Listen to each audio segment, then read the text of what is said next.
പ്രതികൂല കാലാവസ്ഥയും ആഗോള രാഷ്ട്രീയ വിഷയങ്ങളും സൃഷ്ടിച്ച പ്രതിസന്ധികൾ അതിജീവിച്ച ഭാരതത്തിന്റെ സമ്പദ് വ്യവസ്ഥ. നടപ്പ് സാമ്പത്തിക വർഷം പ്രതീക്ഷിക്കുന്ന വളർച്ചാ നിരക്കിൽ 0.1% വർധനമുണ്ടാകുമെന്ന് RBI ഗവർണർ പറഞ്ഞു. പണപ്പെരുപ്പ് നിരക്കിലും 0.1% കുറവുണ്ടാകും.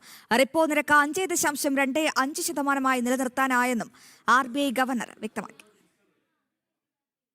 പശ്ചിമേഷ്യൻ യുദ്ധവും എൽനിനോ പ്രതിഭാസവും സൃഷ്ടിച്ച കാലാവസ്ഥാ പ്രതിസന്ധിയും അതിജീവിച്ച് നടപ്പ് സാമ്പത്തിക വർഷം വളർച്ചാ നിരക്കിലും പണപ്പെരുപ്പ് നിരക്കിലും സ്ഥിരത കൈവരിച്ച് ഭാരതം.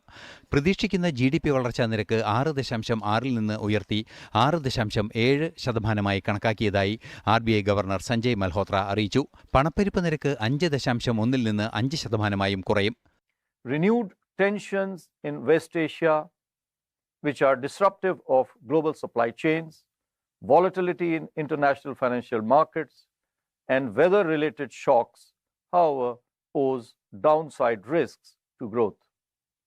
Taking all these factors into consideration, real GDP growth for this year is now projected at 6.7%. This is 10 basis points higher than our previous projections. Repo നിരക്ക് മാറ്റമില്ലാതെ തുടരും. 5.25% റിപ്പോ നിരക്ക്. RBI മോണിറ്ററി പോളിസി കമ്മിറ്റി ഏകകണ്ഠേനയാണ് repo നിരക്ക് തുടരാൻ തീരുമാനിച്ചത്.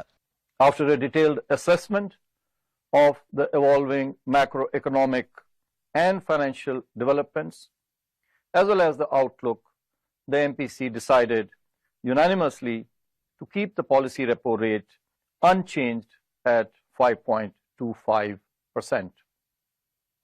Consequently, the SDF rate shall remain unchanged at 5% and the MSF rate and the bank rate at 5.5%.